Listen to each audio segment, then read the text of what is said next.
जी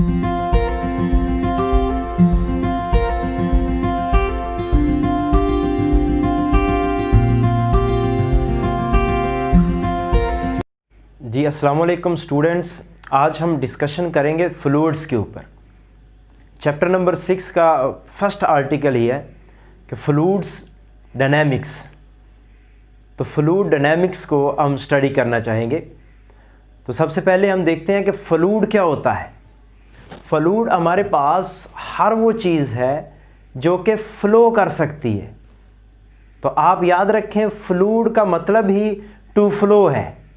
हर वो चीज़ जो फ़्लो कर सके, जैसे वाटर है, आप वाटर को गिराते हैं तो वो फ़्लो करना शुरू कर देता है। या गैस है, आपने सिलेंडर खोला है तो वो फ़्लो कर गई एक जगह से दूसरी जगह की तरफ। तो हर वो चीज़ जो कि फ़्लो कर सकती है उसका नाम हमने रखा हुआ है फ्लूइड, और उसमें गैसेस और लिक्विड्स शामिल हैं। जैसे इंट्रोडक्शन में हमने पढ़ा था, अब उन दो स्टेट्स में जो कि हमारे पास लिक्विड्स और गैसेस थे, इनकी ये प्रॉपर्टी है कि ये फ़्लो कर सकती हैं एक जगह से दूसरी जगह। तो इनको हमने नाम दे दिया है फ्लूइड्स का। तो अब हम इनकी प्रॉपर्टीज़ देखेंगे, इनको स्टडी करेंगे कि ये किस तरह से बिहेव करती हैं। तो हमारे पास एक तो है फ्लूइड स्टैटिक्स और दूसरी है फ्लूइड डायनेमिक्स। स्टैटिक्स आपको पता है, रेस्ट को हम कहते हैं। कोई चीज़ अगर रेस्ट में है तो हम कहते हैं स्टैटिक स्टेट में है, स्टेट ऑफ रेस्ट। तो अगर फ्लूइड जो है वो रेस्ट की हालत में है तो तब उसको स्टडी करते हैं, तो उसको हम कहते हैं फ्लूइड स्टैटिक्स। जैसा कि प्रेशर लग रहा है वाटर का वॉल्स ऑफ डैम के ऊपर, वाटर रेस्ट की हालत में है और वो प्रेशर लगा रहा है डैम की वॉल्स के ऊपर, तो ये फ्लूइड स्टैटिक्स में इसको डील करेंगे। ऐसे ही हाइड्रोलिक ब्रेक्स हैं, तो उसमें भी फ्लूइड जो है वो रेस्ट की हालत में होता है। तो इंजीनियरिंग में हम इसको स्टडी करते हैं फ्लूइड एट रेस्ट। नेक्स्ट दूसरा हमारे पास है फ्लूइड डायनेमिक्स। तो जब फ्लूइड मोशन की हालत में है तो तब उसकी प्रॉपर्टीज़ को अगर स्टडी करना है तो वो किस तरह से बिहेव करता है, इसको हम कहते हैं फ्लूइड डायनेमिक्स। जैसे कि ब्लड फ्लो है या वाटर फ्लो है, इनकी स्टडी का नाम है फ्लूइड डायनेमिक्स। हम देखेंगे कि पाइप में वाटर फ्लो कर रहा है, एरिया ऑफ क्रॉस सेक्शन कम हो गया है, ज़्यादा हो गया है, तो उसमें क्या चेंजेस आती हैं। तो इस तरह की डिस्कशन होने वाली है। तो उसके बाद है जी कंजर्वेशन लॉज। ये जो फ्लूइड्स हैं ये law of conservation of energy को भी ओबे करता है। तो law of conservation of energy को अगर कंसीडर करें तो उससे बन जाते हैं बर्नौली इक्वेशन, जो कि हम पढ़ेंगे। ऐसे ही law of conservation of mass, fluid का मैस भी कंजर्व रहेगा। तो law of conservation of mass की हेल्प लेके हम एक इक्वेशन बनाएंगे जिसका नाम हमने रखा हुआ है इक्वेशन ऑफ कंटिन्यूटी। तो फ्लूइड के बारे में डिस्कशन करते हुए नेक्स्ट एक प्रॉपर्टी है विस्कोसिटी। हम विस्कोसिटी को डिस्कस करते हैं। विस्कोसिटी जो है इसको हम डिफाइन करते हैं the frictional effect between different layers of flowing fluid. Flow जब मूव करता है, फ्लो करता है, तो उस वक़्त उस फ्लूइड की लेयर्स के दरमियान जो रेजिस्टेंस की फोर्स है, रिटार्डिंग फोर्स है, रुकावट की फोर्स है या फ्रिक्शन की फोर्स है, उसका नाम हमने रखा हुआ है विस्कोसिटी। तो विस्कोसिटी जो है फ्लूइड की इंटरनल लेयर्स के दरमियान फ्रिक्शन का नाम है, और इसकी क्वांटिटेटिव मेजरमेंट जो है वो हम करते हैं कोफिशिएंट ऑफ विस्कोसिटी से। इसको ईटा से रिप्रेजेंट करते हैं। ये जो कोफिशिएंट ऑफ विस्कोसिटी ईटा है, ये मेजर बताता है कि भाई कितनी force, how much force is required to slide one layer of the liquid over another layer. कि भाई एक लेयर है लिक्विड की, उस पर दूसरी लेयर ने स्लाइड होना है तो कितनी फोर्स चाहिए, और जितनी ज़्यादा फोर्स चाहिए स्लाइड करने के लिए उतना विस्कोसिटी की वैल्यू ज़्यादा होगी, या हम कहेंगे ईटा की वैल्यू ज़्यादा है।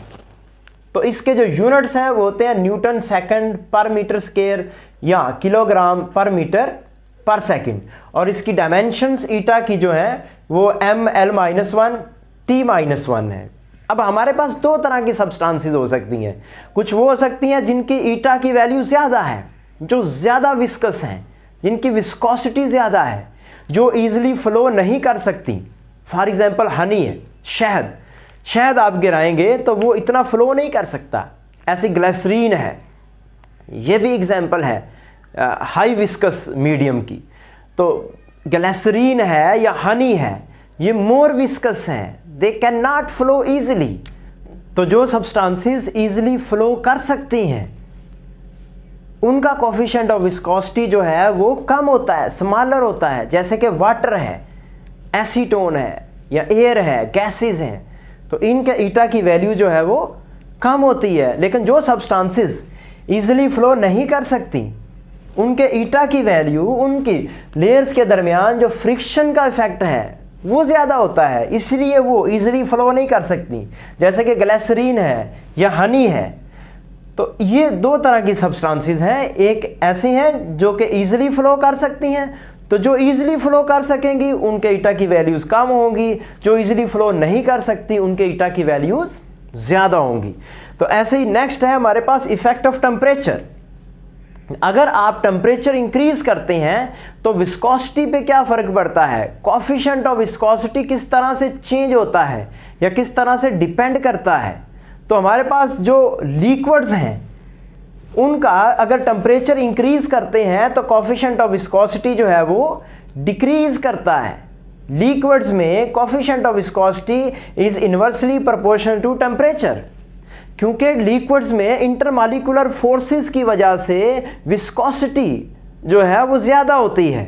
और जब आप उनका टेम्परेचर इंक्रीज करते हैं तो मॉलिक्यूल्स के दरमियान जो अट्रैक्शन की फोर्सेस हैं वो कम हो जाती हैं, और उनके कम होने की वजह से जो विस्कोसिटी है वो कम हो जाती है। लेकिन जो गैसेस हैं वो और तरह से बिहेव करती हैं। गैसेस का अगर आप टेम्परेचर इंक्रीज करते हैं तो उनकी विस्कोसिटी इंक्रीज करती है। गैसेस का आपको पता है उनके दरमियान इंटरमॉलिक्यूलर फोर्सेस तो नहीं होती, ना होने के बराबर होती हैं। मॉलिक्यूल्स बहुत दूर दूर होते हैं और ईजिली मूव कर सकते हैं। अगर आप टेम्परेचर इंक्रीज करते हैं गैस का तो उससे ये होता है कि मॉलिक्यूल्स की काइनेटिक एनर्जी बढ़ जाती है, और काइनेटिक एनर्जी बढ़ने की वजह से उनकी आपस में कोलिजन्स ज़्यादा होना शुरू हो जाती हैं, मोमेंटम ट्रांसफ़र होना शुरू हो जाता है, और कोलिजन्स की वजह से वो ईजिली फिर वो फ्लो नहीं कर सकते। इसी को हम कंसीडर करते हैं कि भाई उनके दरमियान जो विस्कोसिटी है वो ज़्यादा हो गई है, कोलिजन्स की वजह से ईजिली अब वो मूव नहीं कर पा रहे, कोलिजन्स हो रही हैं। तो गैसेस का टेम्परेचर इंक्रीज करने से उनकी विस्कोसिटी इंक्रीज होती है। नेक्स्ट है हमारे पास के विस्कोसिटी और फ्लूइडिटी।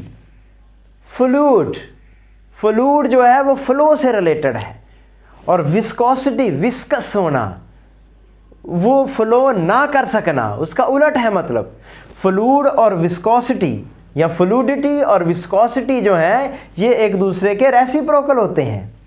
अगर किसी मीडियम की विस्कोसिटी ज़्यादा है तो उसकी फ्लूइडिटी जो है वो कम हो जाएगी, और अगर विस्कोसिटी किसी मीडियम की कम है तो उसकी फ्लूइडिटी जो है वो ज़्यादा होगी। नेक्स्ट हमारे पास एक कॉन्सेप्ट है ड्रैग फोर्स का, और ड्रैग फोर्स जो है इसको हम डिफाइन करते हैं, an object moving through fluid experiences a retarding force called drag force. जब ऑब्जेक्ट जो है वो फ्लूइड में मूव कर रहा है तो उसके ऊपर जो रुकावट की फोर्स लगती है उसका नाम है ड्रैग फोर्स। इसको आप ऑब्जर्व कर सकते हैं। सपोज करें आप कार में जा रहे हैं, गाड़ी में जा रहे हैं और हाई स्पीड से जा रहे हैं, 100 किलोमीटर 80 किलोमीटर पर आवर की वेलोसिटी से आप जा रहे हैं। आप क्या करते हैं, शीशे को नीचे करते हैं, अपने हाथ बाहर निकालते हैं। जब एक बाहर हाथ निकालते हैं तो उस हाथ के ऊपर हवा की फोर्स लगती है। वो जो हवा की फोर्स है, हवा जो है फ्लूइड है, और इस फ्लूइड में ही गाड़ी मूव कर रही है। तो हवा जो फोर्स लगाएगी, एयर जो फोर्स लगाएगी आपके हाथ पे, वो असल में रिटार्डिंग फोर्स है, वही ड्रैग फोर्स है। यहाँ कोई ऑब्जेक्ट अगर एयर में मूव कर रहा है डाउनवर्ड, जैसे कि फॉग ड्रॉपलेट है, फॉग ड्रॉपलेट जो है वो नीचे मूव कर रहा है, आप देखते हैं it is like suspended in air, ऐसे लगता है जैसे वो एयर में सस्पेंड हो चुकी है फॉग। हालांकि वो अगर आप उनको ध्यान से देखें तो बहुत स्लोली नीचे मूव कर रहे होते हैं और उनके ऊपर ड्रैग फोर्स लग रही होती है। वेट की वजह से जो ड्रैग फोर्स है, वेट कम होने की वजह से ड्रैग फोर्स और वेट बराबर हो जाते हैं और वह यूनिफॉर्म टर्मिनल वेलोसिटी से डाउनवर्ड आ रहे होते हैं। तो जब भी ऑब्जेक्ट फ्लूइड में मूव करेगा तो उस पर ड्रैग फोर्स लगेगी, और अगर फ्लूइड जो है वो ज़्यादा विस्कस है, मोर विस्कस है, उसकी विस्कोसिटी ज़्यादा है, तो ड्रैग फोर्स भी ज़्यादा लगेगी। जैसे आप दौड़ लगाते हैं, रनिंग करते हैं, एयर में रनिंग कर रहे हैं तो ड्रैग फोर्स बहुत कम लगेगी, लेकिन आप वाटर में रनिंग करते हैं, स्विमिंग करते हैं तो ड्रैग फोर्स ज़्यादा लगेगी। तो ड्रैग फोर्स जो है वो डिपेंड करती है, एक तो वेलोसिटी पे डिपेंड करती है कि भाई वेलोसिटी कितनी है ऑब्जेक्ट की, दूसरा उस ऑब्जेक्ट का साइज़ किस तरह का है, तीसरी बात जो है वो उस मीडियम की नेचर पे डिपेंड करती है कि भाई मीडियम किस तरह का है, उसकी विस्कोसिटी क्या है। और जो ड्रैग फोर्स है जो मोशन के ऑपोजिट डायरेक्शन में लगती है, अगर मोशन राइट साइड पे हो रही है तो ड्रैग फोर्स लेफ्ट साइड की तरफ लग रही होगी। रिटार्डिंग फोर्स है, जिस तरह हम पढ़ते थे ना फ्रिक्शन की फोर्स है, तो drag force is just like frictional force, रुकावट की फोर्स है, वो मोशन को रेजिस्ट करेगी। अब ड्रैग फोर्स की जो मैथमेटिकल मेजरमेंट है वो हमें बताई है स्टोक्स ने। तो स्टोक्स लॉ है, स्टोक्स लॉ क्या है कि अगर ड्रैग फोर्स जो है on a sphere of radius r moving slowly with velocity v through a viscous fluid of viscosity eta is given by Fd is equal to 6 pi eta rv। इसका मतलब है कि जो ड्रैग फोर्स है वो depend करती है viscosity पे, मीडियम की विस्कोसिटी पे डिपेंड करती है, और ड्रैग फोर्स डिपेंड करती है रेडियस ऑफ ऑब्जेक्ट, यानी कि उस साइज ऑफ ऑब्जेक्ट क्या है। और तीसरा पॉइंट है ड्रैग फोर्स जो है वो ऑब्जेक्ट की वेलोसिटी पे भी डिपेंड करती है। तो इन तीन चीज़ों पे ड्रैग फोर्स डिपेंड कर रही होती है। और ये जो स्टोक्स लॉ है ये जस्ट एप्लीकेबल है स्फेरिकल ऑब्जेक्ट्स पे जो कि स्लोली मूव कर रहे हों, स्लो मोशन हो रही हो और ऑब्जेक्ट्स जो हैं वो स्फेरिकल हों, तो आप इस फार्मूले की मदद से ड्रैग फोर्स मालूम कर सकते हैं। और अगर वेलोसिटी हाई हो जाए तो हाई वेलोसिटी के लिए ये फार्मूला जो है ये एप्लीकेबल नहीं रहता। अब हम साथ ही कुछ एमसीक्यू डिस्कस कर लेते हैं इस टॉपिक से रिलेटेड। फॉर एग्जांपल हमारे पास एक एमसीक्यू बन सकता है, the units of coefficient of viscosity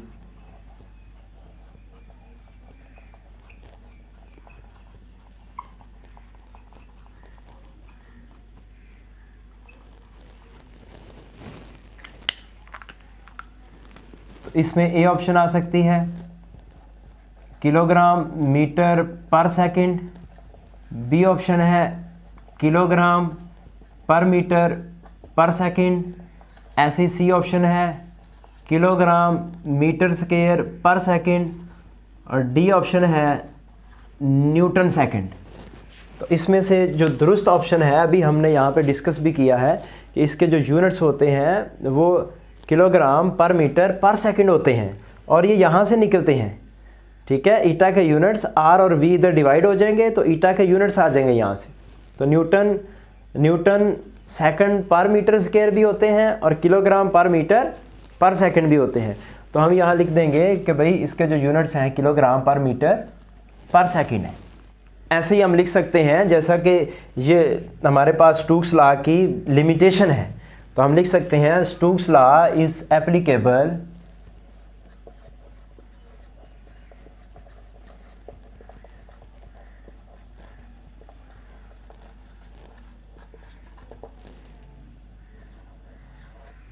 for cylindrical bodies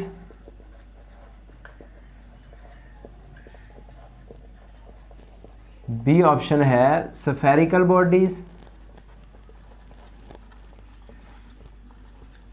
C option है all the bodies, D option है none of these। इसमें हमने अभी पढ़ा है कि भाई ये स्फेरिकल बॉडीज़ के ऊपर स्टोक्स लॉ जो है ये अप्लाई होता है, तो स्फेरिकल बॉडीज़ पे अप्लाई होता है। ऐसे ही हम लिख सकते हैं कि which of the following has highest viscosity,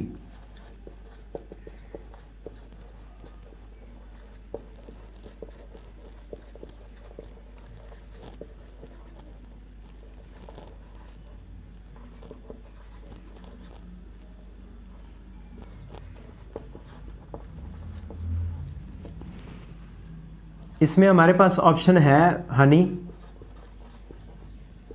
B option है वाटर, सी ऑप्शन है एयर, डी ऑप्शन है अल्कोहल। तो इसमें हमारे पास जो है हनी जो है वो सबसे ज़्यादा विस्कस है, क्योंकि ये इजीली फ्लो नहीं कर सकता। ऐसे ही हम लिख सकते हैं कि अगर कोई ऑब्जेक्ट है वो फ्लूइड में मूव कर रहा है, an object moving through fluid experiences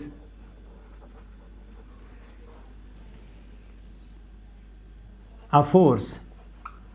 कौन सी फोर्स एक्सपीरियंस करता है? एफ डी मतलब drag force, F C centripetal force, F G gravitational force, या एफ एम मैग्नेटिक फोर्स। तो जब भी ऑब्जेक्ट जो है फ्लूइड में मूव करता है तो फ्लूइड की वजह से जो फोर्स लगती है उसको हम कहते हैं ड्रैग फोर्स। ऐसे ही हम लिख सकते हैं कि जो एंगल होता है ड्रैग फोर्स में और velocity of the object, the angle between drag force and velocity of moving body इस एंगल होता है 0 रेडियन होता है, बी ऑप्शन है π/2 रेडियन होता है, सी ऑप्शन है पाई रेडियन होता है, डी ऑप्शन है 2π रेडियन होता है। तो हमें पता है कि ड्रैग फोर्स जो है वो ऑपोजिट डायरेक्शन में लगती है मोशन के, यानी कि 180 एंगल होता है, या हम उसको कहते हैं पाई रेडियन होता है। ऐसे ही हम लिख सकते हैं, यहाँ से भी एमसीक्यू हम बना सकते हैं लिक्विड्स के लिए भी और गैसेस के लिए भी। फॉर एग्जांपल मैं लिखता हूँ with the increase in temperature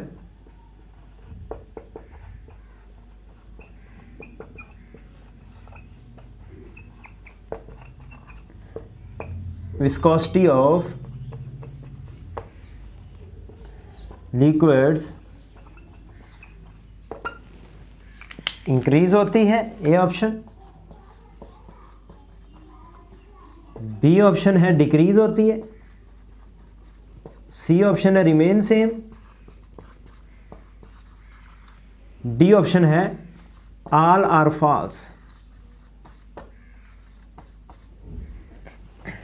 तो इसमें अभी हमने पढ़ा है कि लिक्विड्स जो हैं उनकी विस्कोसिटी टेम्परेचर बढ़ाने से डिक्रीज होती है, इन्वर्स रिलेशन है, तो हम कहेंगे डिक्रीज होती है। और अगर यही एमसीक्यू आप गैसेस के लिए बनाते हैं तो लिक्विड्स की जगह पे गैसेस अगर लिख देते हैं तो इंक्रीज की ऑप्शन आ जाएगी। हाँ जी, तो यही था हमारा आज का टॉपिक। हमने जस्ट बेसिक कॉन्सेप्ट्स को डिस्कस किया है। आगे हम आने वाले लेक्चर में और कॉन्सेप्ट्स को डिस्कस करेंगे फ्लूइड डायनामिक्स के बारे में। अल्लाह हाफिज़।